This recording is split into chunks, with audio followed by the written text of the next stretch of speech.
Shalom Bapak Ibu, Saudara yang terkasih di dalam nama Tuhan Yesus Kristus. Pada saat ini kita akan melakukan pendalaman Alkitab. Kita persiapkan hati dan pikiran kita berdoa. Tuhan Yesus, Allah yang hebat dan perkasa dalam kehidupan kami.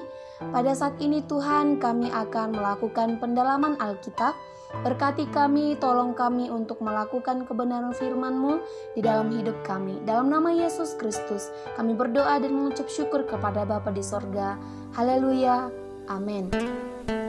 Bapak Ibu, Saudara yang terkasih di dalam nama Tuhan Yesus Kristus, tema pendalaman Alkitab kita pada hari ini adalah kuat di dalam pencobaan. Kita boleh lihat di dalam Alkitab kita di dalam Lukas 4 ayat yang pertama sampai ayat yang ke-13. Ketika berada di posisi percaya kepada Allah di dalam Yesus Kristus dan mengambil keputusan untuk melayaninya, hidup kita bukanlah seperti hidup yang kita inginkan. Hidup yang damai, tenang, harta berlimpah, anak-anak yang mudah diatur, tidak ada masalah, tidak ada percekcokan di dalam rumah tangga, orang tua yang harmonis. Sesungguhnya mengikut Yesus bukanlah hidup seperti yang kita inginkan, tetapi hidup seperti yang Tuhan Yesus inginkan. Sehingga ketika hidup kita berbanding terbalik dengan yang kita pikirkan, maka kita berpikiran bahwa mengikut Tuhan Yesus itu adalah susah, makin payah, tidak ada ketenangan. Ingat, ketika kita dekat dengan Tuhan Yesus Kristus, ketika kita melayaninya, ketika kita mulai memiliki komitmen mengikutinya, ada satu oknum yang tidak senang, yaitu iblis. Iblis akan selalu mencari-cari celah supaya ia boleh masuk dan merusak hubungan orang-orang percaya dengan Yesus Kristus. Bukan hanya orang yang percaya yang dicobainya, Yesus juga dicobai oleh iblis. Tetapi bagaimana Yesus boleh kuat di dalam pencobaan itu? Ada beberapa pertanyaan yang harus kita jawab di dalam pendalaman Alkitab pada saat ini. Yang pertama, apakah Yesus hidup atas keinginannya sendiri? Kita boleh lihat di dalam ayat yang pertama, Yesus tidak hidup atas keinginannya sendiri. Yesus hidup dipimpin oleh Roh Kudus, yaitu Roh Allah Bapa, sehingga Yesus tidak jatuh ke dalam pencobaan apapun. Pertanyaan yang kedua, siapakah yang memberikan pencobaan dan berasal dari manakah ia? Kita boleh lihat di ayat yang kedua, jawabannya adalah yang memberikan pencobaan adalah iblis dan iblis adalah sumbernya. Pertanyaan yang ketiga, apakah tawaran yang diberikan oleh iblis supaya Yesus masuk dalam pencobaannya? Kita boleh lihat di ayat yang ketiga, dan apa respon Yesus? Kita boleh lihat di ayat yang kelima, dan apakah iblis berhasil memasukkan Yesus ke dalam pencobaan? Jawabannya adalah tawaran yang pertama adalah menjadikan batu menjadi roti. Iblis tahu kalau pada saat itu Yesus lapar, karena Yesus tidak makan apa-apa selama 40 hari 40 malam. Respon Yesus, manusia hidup bukan dari roti saja. Ini artinya bahwa manusia hidup oleh firman Allah. Tanpa firman Allah, manusia tidak dapat hidup. Hanya di dalam Yesus Kristus manusia dapat hidup. Dan iblis gagal dalam mencobai Yesus. Pertanyaan yang keempat, ketika iblis gagal dalam rencananya yang pertama, ia tidak akan berhenti sampai di situ. Ia akan terus berusaha. Demikian juga ketika ia mencobai manusia, ia tidak akan berhenti ketika dia gagal. Dia akan terus melanjutkan visinya. Apa tawaran iblis yang kedua kepada Yesus Kristus untuk memasukkan Yesus ke dalam pencobaan? Kita boleh lihat di ayat yang ke-6. Dan apa respon Yesus? Kita lihat di ayat yang ke-8. Dan apakah iblis berhasil memasukkan Yesus ke dalam pencobaan? Jawabannya, iblis membawa Yesus ke tempat yang tinggi dan dalam sekejap mata ia menunjukkan semua kerajaan dunia kepada Yesus. Iblis mengatakan semuanya itu akan diberikan kepada Yesus kalau Yesus mau menyembah iblis. Respon Yesus, engkau harus menyembah Tuhan Allahmu dan hanya kepada Dia sajalah kamu berbakti. Artinya adalah tidak ada satupun Allah yang layak disembah. Hanya Yesus satu-satunya Allah yang harus disembah.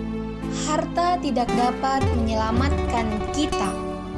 Karena itu harta yang paling mulia dan sangat berharga dan tak ternilai adalah harta ketika menyembah Allah yang benar, yaitu Yesus Kristus.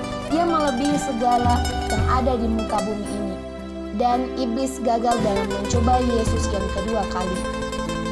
Pertanyaan yang kelima, ketika iblis gagal yang kedua kalinya dalam mencobai Tuhan, apakah iblis berhenti? Tentu tidak. Iblis selalu berusaha dan berjuang untuk boleh menjatuhkan Yesus masuk ke dalam pencobaan. Kita juga harus sangat berhati-hati dan berjaga-jaga di dalam Yesus Kristus, supaya kita kuat di dalam pencobaan sama seperti Yesus yang kuat dalam melewati pencobaan itu. Apakah tawaran iblis yang ketiga? Dan apa respon Yesus? Serta berhasilkah iblis dalam mencobai Allah ketiga kalinya? Jawabannya, iblis membawa Yesus ke bubungan bait Allah. Iblis berkata, "Jika engkau anak Allah, jatuhkanlah dirimu dari sini ke bawah, sebab ada tertulis tentang engkau. Ia akan memerintahkan malaikat-malaikatnya untuk melindungi engkau, dan akan menatang engkau di atas tangannya, supaya kakimu jangan terantuk kepada batu." Respon Yesus, ada firman, "Jangan engkau mencobai Tuhan Allahmu." Janganlah sekali-kali manusia juga mencobai Tuhan Allah, karena Allah tidak pernah mencobai kita. Dan iblis selalu gagal mencobai Yesus. Akhirnya iblis terkalahkan dan Yesus dipermuliakan karena dia berhasil mengalahkan tipu muslihat si iblis.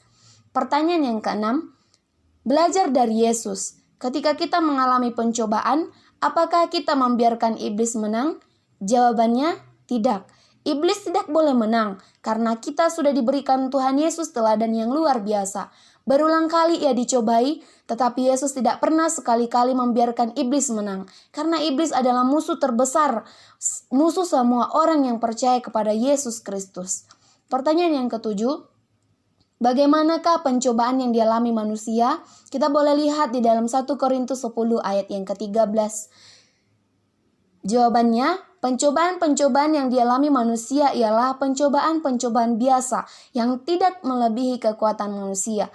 Karena Allah setia dan Ia tidak akan membiarkan manusia dicobai melampaui kekuatan manusia. Dan ketika manusia dicobai, Yesus akan memberikan jalan keluar sehingga kita dapat menanggungnya. Kesimpulan, yang pertama, ketika dekat dengan Tuhan Yesus, ketika mengikuti Tuhan Yesus, dan ketika melayani Yesus, iblis tidak akan tinggal diam. Iblis akan selalu mencari-cari titik kelemahan manusia, supaya manusia menyalahkan Allah. Hati-hati, tetaplah bersama Yesus dalam suka maupun duka yang terjadi dalam hidup kita. Yang kedua, jangan pernah tergiur dengan harta dunia yang membuat kita masuk ke dalam pencobaan. Yang ketiga, kuatlah di dalam pencobaan seperti Yesus Kristus yang tidak kenal kata menyerah dalam menghadapi iblis. Mari lawan kita si iblis, kita kalahkan dia dengan kuat dan tetap bertahan percaya kepada Yesus Kristus sekalipun berat hidup yang kita jalani, karena Tuhan Yesus akan selalu ada bagi kita. Demikian pendalaman Alkitab kita pada hari ini, kita berdoa. Tuhan Yesus, kami bersyukur untuk kebenaran firman-Mu, bagaimana Engkau kuat di dalam pencobaan. Ajari kami agar kami boleh meneladani Yesus Kristus yang luar biasa. Terima kasih Tuhan, Roh-Mu selalu bersama-sama dengan kami, menolong dan memberkati kami. Inilah doa kami dalam Yesus Kristus kami berdoa dan mengucap syukur kepada Bapa di sorga. Haleluya. Amin. Demikian Tuhan Yesus